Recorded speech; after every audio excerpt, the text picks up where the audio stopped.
Selamat pagi untuk kita semua. Terima kasih atas kesempatan yang diberikan kepada saya.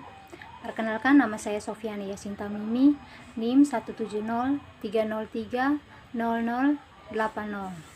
kelas Sosiologi B semester 7.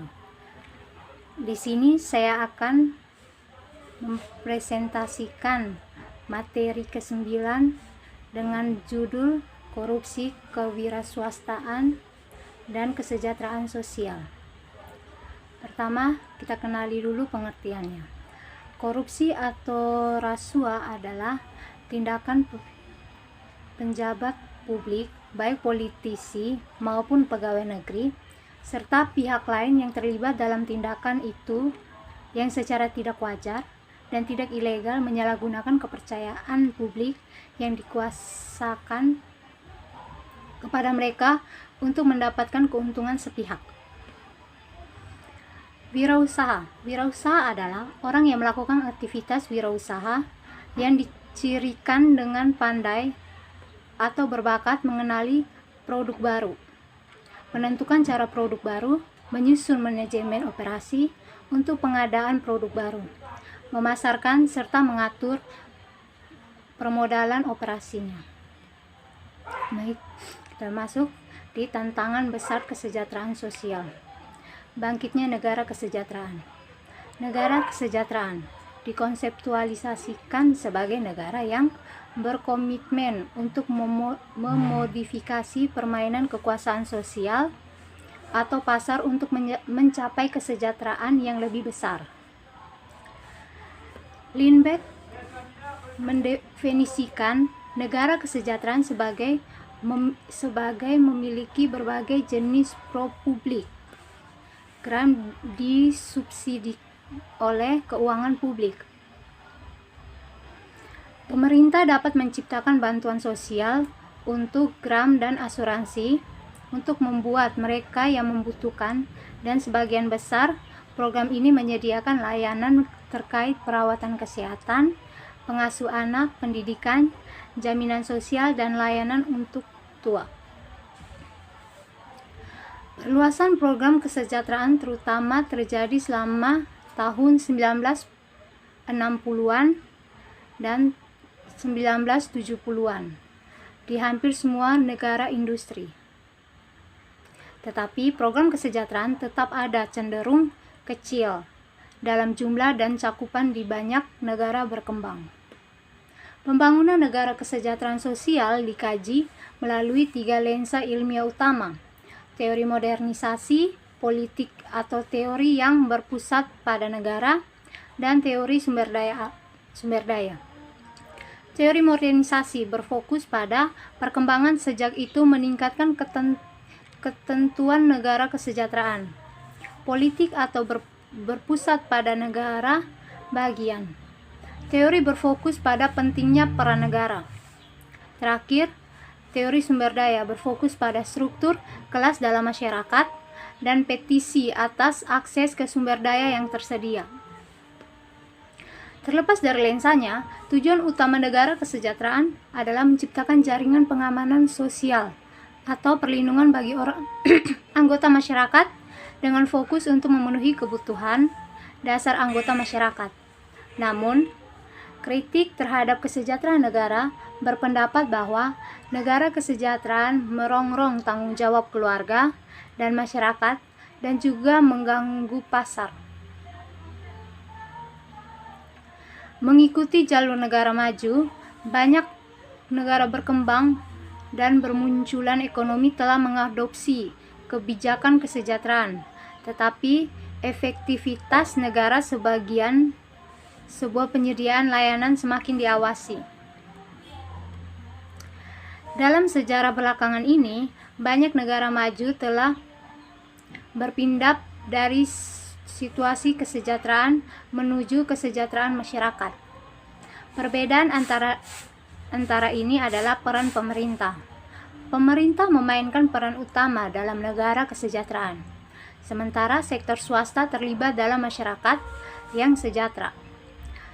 Terlepas dari siapa yang memberikan layanan, tujuan sistem kesejahteraan adalah untuk memberi perlindungan sosial, dan membantu mengurangi ketimpangan di masyarakat. Ketimpangan pendapatan. Ketimpangan pendapatan bukanlah fenomena baru, namun ada inter paling banyak di antara para sarjana untuk menentukan tren dan penyebab di balik distribusi yang tidak merata ini. Jejak kaki kolonialisme pada ketimpangan pendapatan terlihat di banyak tempat negara berkembang, dan sisa-sisa lembaga dan sistem hukum yang ditetapkan untuk penjajahan tetap berpengaruh. Dalam sejarah baru-baru ini, peningkatan aktivitas perdagangan karena globalisasi juga berkontribusi terkait dengan ketimpangan pendapatan dengan mengubah pola kerja di pasar tenaga kerja dan mobilitas tenaga kerja karena pasar tenaga kerja adalah yang paling reaktif. Perubahan pola disukai satu kelompok pekerja di atas yang lain karena perusahaan dipaksa untuk mengadopsi teknologi baru GIS agar tetap kompetitif. Ini tuntutan bagi pekerja yang memiliki keterampilan canggih untuk melakukan pekerjaan telah melihat peningkatan gaji mereka sementara yang lain benar-benar keluar dari pasar tenaga kerja atau dipaksa untuk mencari nafkah sendiri. Kita masuk di korupsi dan kesejahteraan sosial. Korupsi dapat mempengaruhi kesejahteraan sosial masyarakat dengan bertindak sebagai pajak regresif pada orang miskin, dengan merampok sumber daya dari rumah tangga yang mengalami kesulitan. Memiliki pengaruh tingkat kemiskinan di banyak negara berkembang. Korupsi mempengaruhi pengambilan keputusan, penganggaran, dan proses implementasi kebijakan di sektor pemerintah, swasta, dan warga negara. Ketika otoritas pemerintah ikatan menyalahgunakan kekuasaan mereka untuk keuntungan pribadi, warga negara gagal untuk menerima layanan yang mereka butuhkan atau permintaan. Presentasi teori kerangka kerja dengan menunjukkan bahwa birokrat yang bertanggung jawab untuk melaksanakan menting program sosial akan condong ke individu kaya. Ini menunjukkan bahwa korupsi membantu memusatkan pendapatan menuju kaya. Individu kaya memiliki sumber daya yang diperlukan untuk mengakses keuangan sumber daya resmi. Negara berkembang menghadapi banyak tantangan di antara mereka kor perpecahan dan ketidaksetaraan pendapatan paling menjalar. Oleh karena itu, di bawah berdirinya penyebab ketidaksetaraan dan perangkat kebijakan yang dapat berkontribusi untuk mengurangi ketimpangan dan peningkatan kesejahteraan sangat penting. Ada kesempatan itu, ketimpangan pendapatan merupakan kendala bagi pembangunan ekonomi dan pengangguran kemiskinan dan akses ke fasilitas pendidikan dan perawatan kesehatan yang mengarah ke jebakan ketidaksetaraan yang dapat terus berlanjut lintas generasi. Tidak ada negara yang memilikinya berhasil dikembangkan di luar status berpenghasilan menengah sambil mempertahankan status yang sangat tinggi tingkat ketimpangan pendapatan. Baik, masuk ke korupsi, ketimpangan pendapatan, dan kewirausahaan. Mirip dengan semua orang, perusahaan memiliki keinginan untuk meningkatkan taraf hidup melalui keterlibatan aktivitas yang telah mereka dambakan. Kombinasi motivasi individu, kognitif kemampuan, dan lingkungan kontekstual dapat membantu meningkatkan standar dan untuk mengurangi ketimpangan pendapatan di masyarakat. Namun, baru memulai pendaftaran aktivitas preneurial dan kelanjutan aktivitas selanjutnya dapat menjadi tantangan konteks tertentu. Pada tingkat awal usaha, pengusaha mengandalkan beberapa sumber daya untuk terlibat dalam aktivitas kewirausahaan, dan akses yang tidak setara ke sumber daya bisa menjadi sebuah pencegah bagi seorang pengusaha. Misalnya, Bank Dunia Perkembangan Dunia tahun 2006 laporan ekuitas dan pembangunan berpendapat bahwa ketidaksetaraan hasil kesempatan menyia-nyiakan potensi manusia dan merusak potensi untuk kemakmuran secara keseluruhan.